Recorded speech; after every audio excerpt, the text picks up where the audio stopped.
16-year-old killer whale over here on the right side. So there's Makaio. He is about 6,400 pounds. Showing off his whole body in the slideout. Alright, so our whales are going to be moving around the environment. We're going to do a wide variety of different behaviors. So I'm going to narrate it to you, telling you. We're seeing Makaio swim across the pool. Looks like he's going to go slide out over on the right side again. So he does not have any freckles. So by default, you can tell that's Makaio. He also has differently shaped tail flukes, dorsal fin, and eye patches. So these are a really great way to tell our whales apart. Now, how do we train our killer whales here? How do we get them to do all of these behaviors that you guys are seeing right now? Well, it's based on something called positive reinforcement and operant conditioning. So I know these are really fancy words, but what that means is that when our whales do what we're asking them to do, we're going to give them a bunch of what they like. So what do you guys think killer whales like? Fish. Yes, you guys are all correct. They all get between 100 to 150 pounds of fish every single day. But anyways, back to training. So yes, fish is just one way we can say thank you for participating. You're also going to notice us giving our killer whales ice cubes. We may even give them toys. We'll give them back massages. We can use a fire hose, give them hydro massages. I mean, there is a lot of ways you can tell a killer whale thank you. They all have their own likes and dislikes, so it's up to us to figure out what our killer whales like. In particular, Makaio over here on the right-hand side, this whale loves ice cubes. This whale will do anything for an ice cube. He loves to make vocalizations at you as you walk around hoping you'll give him some. So that's a really cute feature that's unique to Makaio. And as you can see, Adam's giving him ice cubes to help direct him around the environment. So you're also going to notice we are communicating to our killer whales using our hands and our bodies. Now they have really excellent eyesight. While Makaio's here on the right-hand side, you can see him really up close.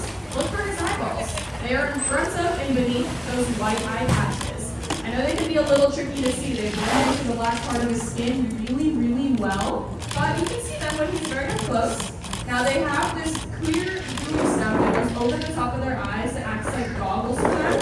So they're able to see both above and beneath the water very clearly.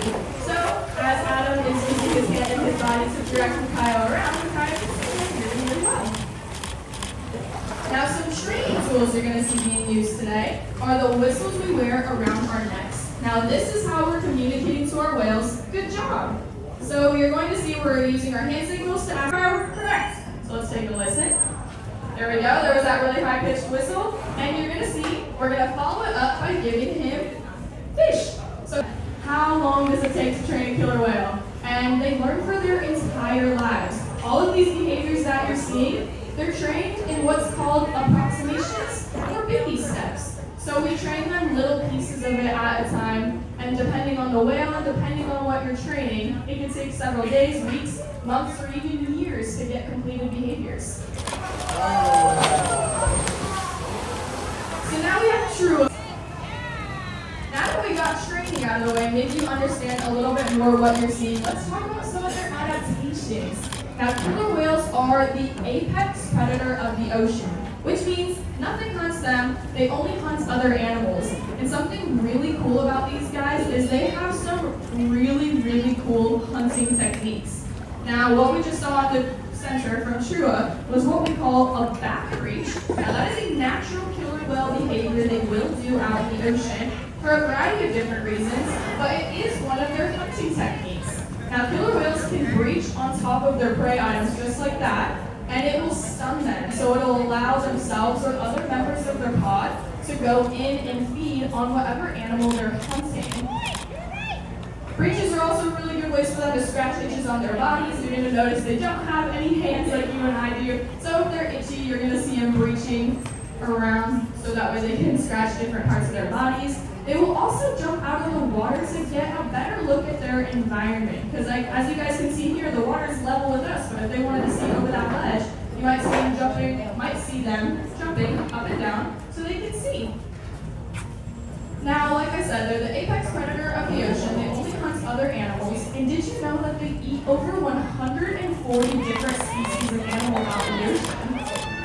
Pausing, look at Cheryl. Look at that handsome boy. You guys see how big he is next to a human? It's pretty crazy, right? So like I said, just over 80 23 feet long and still growing. They can grow until their early 20s, and he's only 19 years old. So they can top out anywhere from 10 to 12,000 pounds.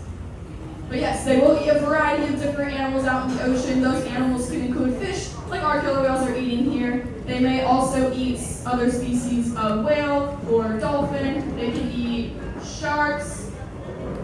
Let's see, looks like Makaio's a little confused. Huh? There we go. Sorry, I was going to maybe help him out. He was looking at me like I was training him, but he lost his trainer at him. There we go, Makaio. All right, but yes, they'll eat all the different animals. That's actually where they get their name from. So we call them killer whales, right? But it has nothing to do with their personalities. It's actually because of their prey that they are hunting.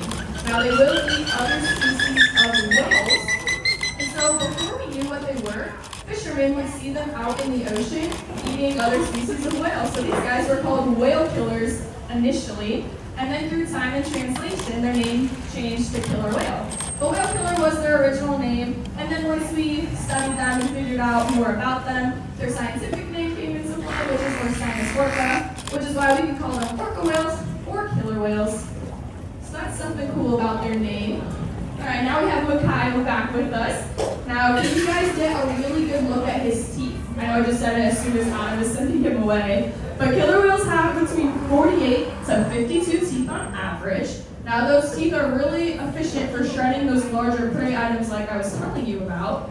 But our killer whales here are eating fish. So they're using their teeth to interact with their environment more so than to shred large prey items.